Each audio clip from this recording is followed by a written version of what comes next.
সুপ্রিয় দর্শক আসসালামু আলাইকুম, যে যেখান থেকে দেখছেন সবাইকে স্বাগত জানাচ্ছি।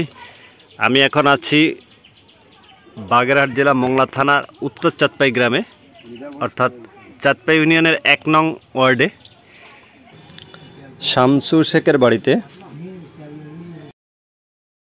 যেখানে দেখতে পাচ্ছি একটি গাছে অনেকগুলো মুচি বের হয়েছে। অর্থাৎ একটা মুচি থেকে যখন কলার ফানা বের হয়, সেই ফানা অনুসারে প্রত্যেকটা কলা মনে হচ্ছে যেন এক একটা মুচি, অর্থাৎ প্রত্যেকটা থেকে আবার কলা বের হবে। প্রত্যেকটা ফানাতে দেখা যাচ্ছে অনেকগুলো মুচি, যেখানে কলা বের হওয়ার কথা সেখানে মুচি বের হচ্ছে। আর একটু ভালো করে দেখানোর চেষ্টা করি। এই হচ্ছে কলা গাছ।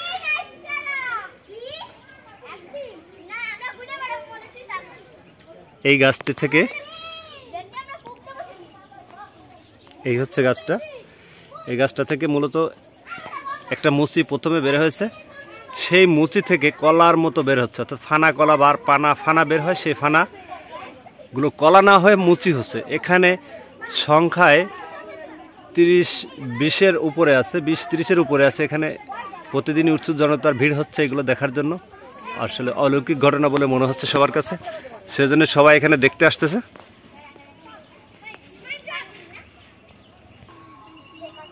আচ্ছা, এইরকম কলা কি আর কখনো দেখেছেন আপনি? আমি দেখেছিলাম নোয়াখালী এক স্কুল মাঠে। হ্যাঁ, এরকম 32টা মোচা দেখলাম। 32টা মোচা এরকমই বেরোছিল? এরকমই বাইরে ছিল। আর সেরকমই একবার আপনি দেখলেন? আজকে অনেক বছর পরে, 20 বছর পরে এখানে দেখলাম। আচ্ছা, এখানে কি প্রতিদিন এরকম মানুষ আসতেছে দেখতে? না, অনেক মানুষ আসে এখানে দেখার জন্য। কবের ঘটনা এটা? কবে দেখা গেছে এটা? পরশুদিনের থেকে দেখা যাচ্ছে। পরশুদিন সবার চোখে লাগছে আর কি। হ্যাঁ।